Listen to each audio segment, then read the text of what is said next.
All right, let's get started with the labs. If you head down at the end of this notebook that we used for this model development pipeline, what you will find are the labs for today. We're going to talk about the Google Cloud Engine lab and the Google AutoML Vertex lab.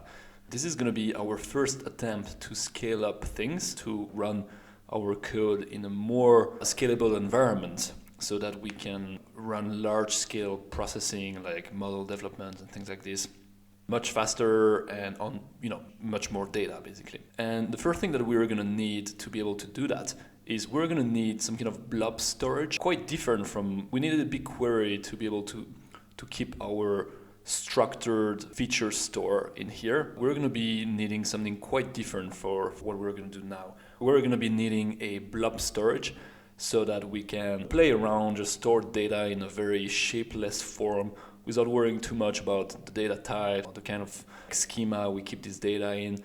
So we're just going to be playing around a lot, and Google Cloud Storage is a very convenient environment to be doing this kind of stuff. So the first thing that I would advise you to do is to follow this Google Cloud Storage lab so that you can reach the point where you have a bucket installed. This is not very hard to do. The lab is just going to tell you like to create a bucket and things like this.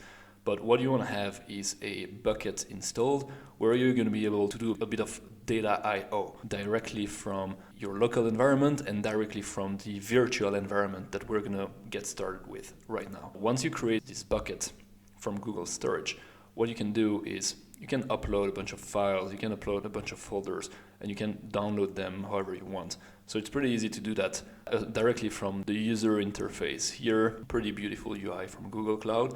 And you can also interact with all of your Google Storage object with the Google Storage connector. Just like we were connecting with BigQuery with a connector, we can connect to Google Cloud Storage with a Google Cloud Storage connector, and we're going to be able to interact with all of our files in this blob storage. So once you have Google Cloud set up, the main dish for today is what we're going to be doing on Google Cloud VM, right? So here we're going to take our time and we're really going to go through the lab together so that you make sure that you understand what's going on, and then you can just keep reviewing it at home to make sure that you have like a deep understanding of what we've done.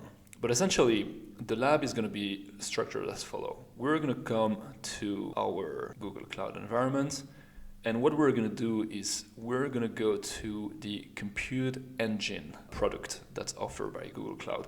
Essentially, what Google does is that they allow you to rent, for lack of a better word, just rent free space that they have on their own VMs, right? So they have huge data centers where they have machines, they have servers that are pretty big, right? They have servers that go from a few CPUs to thousands of CPUs and a few gigabytes of RAMs to thousands of gigabytes of RAMs. And instead of running things, again, like we've done for our model deployment, instead of running things in our own local server that's pretty small and constrained, why don't we just rent some space in Google Data Center so that we can speed up massively the training time of our model? And that's exactly what we're going to do. So here what we're going to do is we're going to create like a new instance. And by the way, you can see that I already have a bunch of servers that are up and running. And these are basically the servers that I use to run the game here of Blob Storage. These are the servers that you can see up and running here. One for the backend and one for the front end. This is a pretty interesting thing.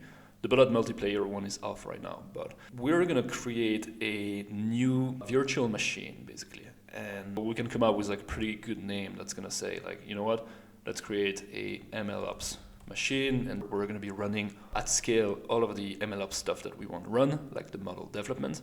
And we're going to see that out of the box, like if I just pick a machine that I'm going to run, like a virtual server that's going to basically run where I am, right, in the beautiful flat country of Belgium, then here out of the box, without having configured anything, Google is basically telling me that I can have access to a virtual server that's going to be costing me $27 per month, so somewhere around like 4 cents an hour. And this is going to allow me to rent a medium-sized server that has very low CPU, actually just much less CPUs than I currently have in my own computer, just 2 CPUs and 4 GB of memories. And it's not gonna do the job here. If it's to hire, like if it's to rent a small virtual machine, then I might as well keep, running things in my own local environment that has like much better specs.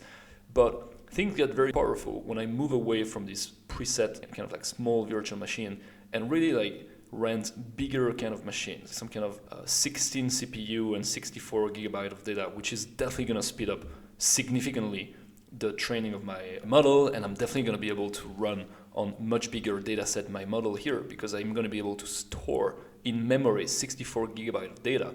So I could run, my model, I could train it not on like 100,000 rows of data, but on like 1 million rows of data and things like this. So that's definitely what I want to do. And obviously the cost, it's going to be much higher now that I've scaled up my machine. We actually are going to pay 50 cents per hour of processing, let's say, of this server. But it's going to be worth it, right? Because we're going to speed things up quite a lot. And so overall, we're not really going to spend $400, because as soon as we're done training our model, we're just going to turn off the machine and it's not going to cost us anything. And so far, I don't really need anything else. I might want to increase the boot disk. I might want to increase the hard memory that I have on this virtual server, just in case I want to keep some data on the server that, I can keep more than 10 GB of data. This is not very necessary. And in fact, the whole point of setting up Google Cloud Storage in the first place is so that I'm going to be able to communicate between my virtual machine and my storage environment. In other words, I'm going to be able to train my model in my virtual machine, and I'm going to be able to send the trained model or the trained data and whatever I need into the storage environment that I set up with my Blob, with my Google Cloud Storage, basically. So that's why I'm not going to increase the size of hard memory that I need on the VM, and I'm not going to touch it at all. I'm not going to allow any access, and I'm not going to allow any firewall right now, because I'm not going to be doing any serving of the model yet. We're definitely going to talk about this kind of stuff here in the later modules of this course, especially when we talk about serving. But for now, we don't really need much more. We can just create our machine and get started. Now, I'm not really going to create a new machine, because I actually have one that's already set up. So instead of creating a new one, I'm just going to restart a virtual server that I had created before. This is actually where I really did some of the training for the real game, the real model that is deployed right now in production was actually trained in this machine here. Now that I have this server up and running, what I can do is I can SSH into this server, and I'm going to be SSHing in my remote or my virtual machine basically that I have set up. Remember, I didn't really create one, but if you follow the lab, then by the end of the lab you can create a new instance. And okay, here we are. Basically, now that I am in my virtual server, I'm just going to put myself as the root user of this server, and now I'm going to look where I am. I'm in my home, Sean Ariel Bridge, fine, and I have a bunch of files that I can access. I already have all of the code that I need, all of the code that we're going to look at right now is already on the server. I'm going to tell you how you can do that. No worries, don't stress too much about this. And it's in the labs as well, in case you forget. But for now, what we're going to do is, so now we are logged into our virtual machine, and that's great. We're going to be using this machine to run things, to run processing units. But let's see what we're going to run exactly. So what we're going to run is this refactored code that we took from the notebook and that we put directly into the script. This is exactly what we're going to run. Don't pay attention too much about the ML flow stuff. This is some stuff that we're also going to see at a later stage, I think next module already. So really try to not pay attention too much about what's going on here, and let's really focus on the core of what's important to understand here. So essentially what we do here is we are going to use a bunch of environment variables that's going to tell us where things are. So first of all, we know from the notebook that the starting point of everything to be able to develop our model is an access to the feature store. And this feature store could be found in the BigQuery data warehouse where it was before, or it could be found in the cloud storage environment, the cloud storage that we have set up. so that we can play around and don't really like rely on our feature store that's put into production, in the BigQuery production environment. So essentially what we want now is, instead of starting this development by reading some local file in our local environment, what we want is to access the feature store, or like the data that we have put in our Blob Storage, or like in our cloud storage environments. And so we want to be able to read this file directly from our script. And this is exactly what we're going to do here. We're going to say, you know what, go look into this Google Cloud bucket, and you will see in the lab that you just have to define like an environment variable in here. And once you know the cloud buckets and the environment where you have stored the feature store, once you know where this is basically, and this is in buckets MLOps bullet.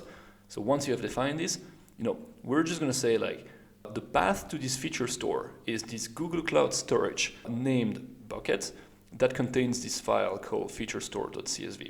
And it's pretty awesome because Pandas already has a utility that allows you to use the same code, just pd.readcsv, but instead of reading from like your local environment, what we're going to do is we're going to read directly from the cloud storage. And that is great because now it allows you to store the data in an online cloud environment, without having to keep basically these files in local environments. So that's fantastic. And why is it so fantastic? Well, just like we're going to be running, like we could be running this script. Here I'm still in my local environment, I'm still in my own computer, and I have this script in my own computer. I could just like run this script, and from my local computer, the script would look into this Google Cloud Storage to be able to access the feature store. Well, if I put this script as is, without changing, let's say, this methodology, if I just change, let's say, the environment variables that points to where the feature store is, if I just put this script as is in my virtual machine, from my virtual machine, this other environment, I am going to be able to do exactly the same as I'm doing here. I am going to be able to read the feature store from the Google Cloud Storage without having changed anything, basically. And that's going to be fantastic. So that's why we put so much time into, creating a cloud storage and connecting things to this cloud storage so that our virtual machine is going to be able to read directly from this cloud storage. And then the rest is things that you already know. We've already seen all of this code, but the only difference here is that I've adjusted slightly the business threshold for determining whether we're going to win or lose a game. There is a bunch of ML flow stuff that we don't really need for now, so don't worry about it too much. And then we're like back to familiar territory, like the training and testing split, the hyperparameter thing, the base random forest classifier, like all of this stuff are things that you have seen before. The only difference now is that we're going to do something that's very important when you do machine learning engineering. We're going to persist all of the intermediary data files that we have. When somebody asks us 6 months from now, like, hey, how did you train this model for your Belote Manier game? Like, how did you train it? And can you reproduce these results? We've seen that the results are going to be around like 70% accuracy and stuff like this. If somebody comes to us and say, can you replicate these results? Even though that was 6 months ago, can you show us that you really reached this 70% accuracy? Well, if we persist the training data that we have used to come up with this first model that we are developing right now, if we persist this data, we're always going to have a historical proof of how we really reached that state of the model development. And so this is very, very important. On the contrary to data science, this is very important practice for machine learning engineering, to keep track of everything you do. And that is why we take the covariate test training set and we decide to persist this data into a file called into a file called dev training. And again, this dev training is going to live in our Blob Storage. It's going to live in our Google Cloud Storage. And it's going to be there until we need it, basically. Better safe than sorry. And so you've seen like most of this stuff. And basically what we want to do now is we want to take this script and we want to put it on our virtual machine. And there is a bunch of ways to do that, right? Like one of the ways just to be like, hey, can you upload this file? And we would effectively, what we would be doing if we would be uploading this file is we would use some SSH transfer protocol to take a local file and put it in this remote virtual machine that's in the data centers from Google Cloud. But like a better way to do that would be to go into a repository, you can name it however you want, and hook up your virtual machine to JIT. Because if you install JIT in your virtual machine. If you have followed the lab on GitHub that was from the previous class, and you have started to push some of the code that you downloaded from the Google Drive into GitHub, then you can start like pushing this code into GitHub, and you can start pulling this code you have pushed on GitHub. You can start pulling this code directly into your virtual machine environment, right? And so if you do something like git fetch or git pull whatever branch you're working with, you should be able to import the files that you have, that we're creating together. And that means that you should have at some point some kind of like MLOps, I call it MLOps folder. And inside of MLOps, I have put the model folder. And inside of this model folder, we have model development, right? So if I look at model development is exactly the same file that I have in my local. And that is because I've pushed it on GitHub and I have imported here directly in my VM. So if you're not very familiar with this kind of stuff, please go back to reviewing the lab on GitHub and make sure that you push your code basically in the VM. If you don't want to do it like through GitHub, then just upload this file and everything is going to be okay here.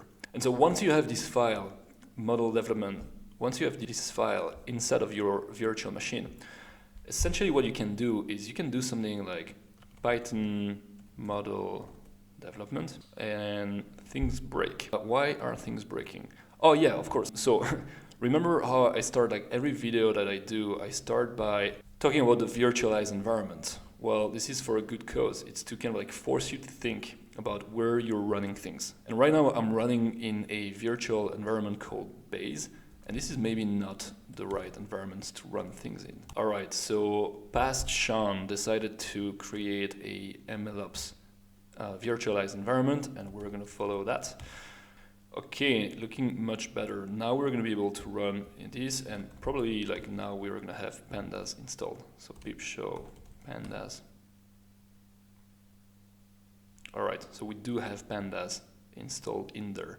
So now we should be able to clear the whole thing, forget the past, and focus on the future. Python model development.py. All right, something is happening. Something good is happening.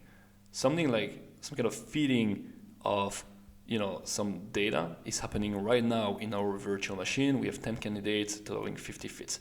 What is going on here is that we have set up our development pipeline here to, our development pipeline, if you remember correctly, starts from the feature store and ends with the optimal model trained to tell us what are the best hyperparameter. This is what our development pipeline does. So it should come at no surprise that a big chunk of the processing that's going to happen in our virtual machine is going to be processing to find the best hyperparameters that our models should use in production. And now that we have room for processing, we have a big machine, and it's not going to happen in our small local machine. Now we can play around with a bunch of different parameters and start like finding which one are the best parameters. And so now we can launch like a full randomized search to tell us like what are the best parameters. And this is exactly what we see are happening in our virtual environment. And again, because we are in such a big vertically scaled server here and not in local, we can do hyperparameter training not on the 10,000 sample rows that we had before, but on the full set of data that we have available, so that we really make sure that we are learning something good here. And that is why vertical scaling is so important. And now we can just sit back and relax until this virtual machine has completed its job and tells us what's happening. Well, actually, instead of sitting back and relax, what we could do is be very proactive and make sure that everything is going according to plan. Remember the small utility that I used before, so that I could look in my local computer whether all of the cores in my local were actually being used towards processing. Well, I want to do kind of the same in my virtual environment, right? I want to be able to see that things are working, processing is going as it should, that things are running, essentially. And the way that I'm going to do that is by using Google Cloud's utility here. So what I can do essentially is I can go into my Blob model, which is going to be the virtual server in which my whole thing is running. And in there, I'm going to be able to go to the observability panel here. And this panel is going to show me some pretty interesting stuff, right? If I look at what's going on, like what has been happening in this virtual machine in the past hour, well, I could check like the past 6 hours, 1 day or 1 week, not a lot has happened. But in the past hour, what we can see is that the usage of the CPU of our machine has been jumping quite fast. We are progressively running more and more processing in this virtual machine. You know, we're actually currently up to 20% CPU usage, so we still haven't reached kind of like saturation in terms of how much real complete processing the machine can do. We still are far away from the 100% utilization of CPUs of my virtual machine, but we can see that this launch of the job already has made machines start to really process stuff. Wow, did you see what just happened? We just went from 28% kind of like CPU usage to nearly 80% CPU usage. So the processing, the modeling pipeline that we have right now running into the server is definitely like, it's definitely processing. It's definitely doing something. It's definitely like pushing my machine to, well, quickly to reach its boundary of usage. And in parallel to CPU utilization, what's important to look at is memory utilization. We want to make sure that we don't run out of memory. You know, why would we run out of memory? Well, we would run out of memory because, you know, maybe the data set that we are creating is too big, or maybe the input data that we're training on is too big, or maybe the intermediary tables or intermediary internal representation, internal object that our random forest is creating as it trains, maybe all of this stuff is taking a lot of memory, a lot of space in the virtual machine. Those are reasons why we could see that the memory utilization would get up. If we reach 100% memory utilization, the whole thing is going to break. Like the machine is just going to run out of space and it's going to complain and it's going to tell us something like, hey, I could not do what you asked me to do because I just don't have enough memory to do that. So I'm sorry, but like I give up. So memory utilization is pretty critical and it's going to fail your job if you reach 100%.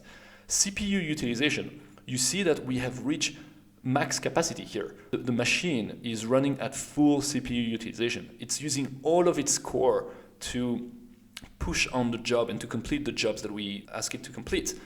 And here things are not going to break because if you just don't have any CPUs anymore, or like all the CPUs are used, well then things just hang around and just wait until you have more CPUs to keep the processing going. So here we definitely are not going to crash the program, but here, what this tells us is that if we want things to go even faster, well, maybe we could go back to our machine here. Maybe we could go back to our machine here, and maybe we could change the specs, of our machine. And instead of using a machine that only has 8 CPUs and 30 gigabytes of memory, maybe if we want to go faster and we want to run like this whole job much faster here, maybe we can double the size of the CPUs. And even double the memory like along with it. That's not going to hurt. But this is exactly the kind of information you want to get from like looking at the memory usage and the CPU usage of your machine, right? Because we're not going to finish this job quickly if we are already hitting some CPU bounds, let's say, very early on the processing of the job. So all in all, like what we've done so far is we've reached a point where we've launched a large-scale processing of our data that still has some shortcomings. We're going to see later how to solve that. But we've launched overall like large-scale processing of our model.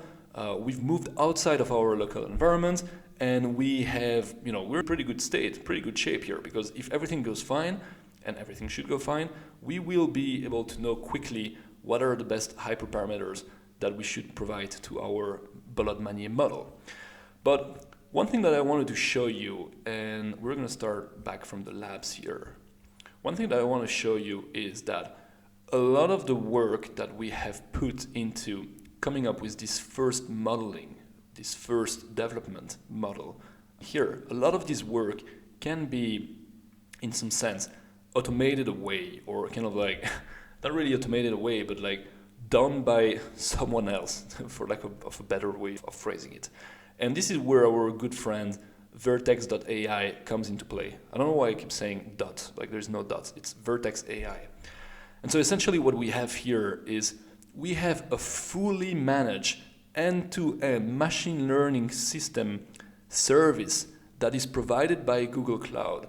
And that allows us to do everything we've just done, but in a completely automated way. So how does this work? And again, like if you have access to the lab, then you're going to see like how you can get this whole thing up and running. But I just want to show you like outcome of the lab, like what's going to happen when you follow the Vertex AI lab. So what you're going to be able to do here is you're going to be able to upload a data set, right? A feature store. And this is very convenient because we have already a feature store. Like if you remember correctly, in fact, we have the feature store for our problem. The feature store for our problem is just a training set that contains all of the data that we've talked about. It's the feature store that we've stored in, after the feature engineering pipeline. And so what we're going to do is we're going to create a pointer that says Vertex AI. Look in there, like look in this Google Storage repository for my feature store.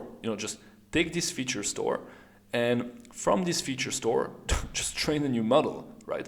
And there is no more hyperparameter search. There is no more training, testing. There is no more, trying a bunch of different models and seeing, which one is better. All of this stuff is just completely automated away by Vertex AI. You just click on a button, and essentially what you have is a training that happens inside of these Vertex AI environments, and that runs on your features, runs on your feature store, and tells you directly like, okay, based on the target variable that you've given me, the one that we've created together, and based on the features that you've allowed me to access, and this is exactly the data sets that we have provided here. So based on this data, I have run 1,000 models with 1,000 different ways of running these models. And the best that I could come up with is this kind of output. Some kind of like high ROC, AUC, final score here, like 80%, nearly 80% precision, things like this. Well, remember how we started with 77% precision, just with like this very dumb model that was trained on 10,000 sample rows? Well, our Vertex environment here gets to a better final accuracy by using all of the data and by probably like implementing some more advanced modeling, like some kind of like neural networks and stuff like this. But essentially what happens here is that Vertex AI just automates away a lot of the work that we've done. It tells us exactly what we wanted to look at. It tells us like, this is the kind of like trade-off that you're facing as you're training this model. You could reach a point where you have pretty high recall and pretty high precision. For us, it allows us to think a bit more on the business case and a bit less on the modeling. Because a question that we still have to answer is, are we more interested in the recall or in the precision, right? And I would argue, like as a player of the game, I would definitely argue that when I say that I'm going to play a game, I definitely want to be right. Because if I'm wrong, I lose a lot of points. And so we're going to want this precision to be pretty high. It's going to be pretty important to have precision that's very, very good. But essentially, like Vertex AI allows us to know exactly like what's going on in here, and we see that it tells us like what are the important features. So it just does a lot of the things that we've done so far and that we're currently doing. I've lost connection on my virtual machine. It doesn't mean that the job has stopped, right? Like you just lost connection, like you're just lost like SSH connection. But if we go back to the virtual machine here, and we look at the observability, we see that things are still running. Like I'm still good on memory, but I'm definitely like running out of processing, and I could speed up things. But anyways, things are still running, right? It's not because I lost connection that the job has crashed. So our Vertex AI here just automates a lot of the things away from that. And that is very interesting because now what we could do is we could go and check the model that was trained. Right, like we can say like, hey, by the way, like what kind of model, like we can make sure that he trained the proper target here, and we can look at the model that it came up with so that it would tell you like the accuracy metric that it had. And in here, basically, I don't know where exactly. Now if I want to access basically this model that it has trained, and I want to kind of like play with the hyperparameter and predict some stuff like locally, what I can do is I can just like export my model, right? Like I can just like take my model, just again export it in my Google Cloud Storage.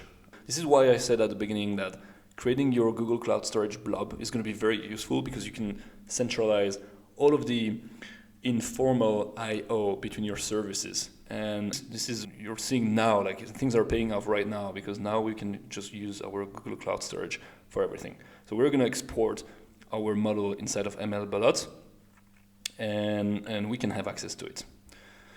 So that was it for today. We have seen quite a lot. I hope that you enjoyed the live coding and you enjoyed the labs. You can definitely like take your time. I would, like, as always, I recommend you guys, I go quite fast on all of this stuff because I want you guys to know what's going on, but be incentivized to take your time to try things by yourself, right? It's one thing to hear me talk about it. It's another one to just try the stuff by yourself. So take your time to just go through it at home. We still have left one question unanswered. And this question is as follows. Imagine that here, as we train our Blob model inside of our virtual environment, imagine that we realize that it's taking forever basically to run, right? Like it's taking hours and hours and days and days. And what we do is we do exactly what I said we would do. We go back to the machine itself, we edit the machine, we change the spec, we put much more CPUs, we put much more memory utilization. Actually, let's do it. And we realize that after doing this a few times, coming back here and changing the spec a few times, we go up to 8 CPUs, we go up to 16 CPUs, we go up to 32, we go up to 64. We just keep doubling the machine. Still face issues running our model, up to the point where the biggest machine, imagine the biggest machine, which has 1,000 CPUs and 1,000 memory, like 1 terabyte of memory, still doesn't work for us. In other words, what would we do in case the vertical scaling reaches its limit and we don't have access to a bigger machine and we still cannot complete our job? Well, that's where things get interesting. That's where we have to completely change our mindset and stop pushing on vertical scaling and start thinking in terms of horizontal scaling. And this is exactly what we're going to do in the next module. We're going to move away from a centralized virtual machine that we keep, pumping and growing to run our job, and we're going to, switch completely towards a distributed computing solution that's going to allow us to reach a limitless computing space. Basically, that's going to be very, very cool to have in our toolkit. I hope that you guys are excited. Thank you so much for listening, and I see you next time. So now that we went through Vertex AI, you might be wondering, if I have a technology or like a service that does the whole end-to-end machine learning process for me, why did we bother doing things manually in the first place, just building our own development pipeline and everything? Why didn't we use Vertex AI since the beginning? Well, 2 reasons. First of all, I do think that it's always better for you to play around with a model first so that you can have a better feeling, low-level feeling of what's going on in your problem space and what kind of solution you should reach before you ask an automated service to generate a performance for you. I want you guys to have this idea, this benchmark idea of what performance you should get to. That's the first thing. And the second thing is that Vertex AI is actually quite expensive. I don't know if you can take a guess of like how much it would cost to run, for instance, this training that I've run. So I've created like a first training and I run the model and I generated like a bunch of performance. Take a wild guess of what it cost me. But I can tell you that it's definitely more expensive than the virtual servers that we have rented, in which we have run our manual pipeline. In fact, you can go to Vertex AI Pricing and you can start looking at how much it would cost us to run things. And we can see that if we were to train our pipeline, which contains tabular data, essentially the training would cost $21 per node per hour of classification and regression processing, right? So this is a 100x, I would say, magnitude of pricing here. It's going to cost us much more money to train our model in here than in our virtual machine. In our virtual machine, where it would have taken maybe 2-3 hours to run, at 20-30 cents per hour, it would have taken like less than €1 to train. Here, with 2-3 hours of training in our Vertex AI environment, it would cost us like $60-80 to train. And so I would definitely only use Vertex AI once I'm sure that I have a very strong benchmark in my local folder or in my own virtual machine. When I know that I have a very strong benchmark and that the only improvements in performance will come not from the features but really from the modeling itself, then I might go wild and allow myself a little bit of Vertex AI training so that I see if I'm missing anything obvious, right? If maybe the random forest is really not the right way to go, if maybe like neural network can provide much better performance in the long run. Like all of these kind of questions, I'm really going to answer them with Vertex AI, but I'm really going to do that at a later stage, definitely not as a first step of my development process.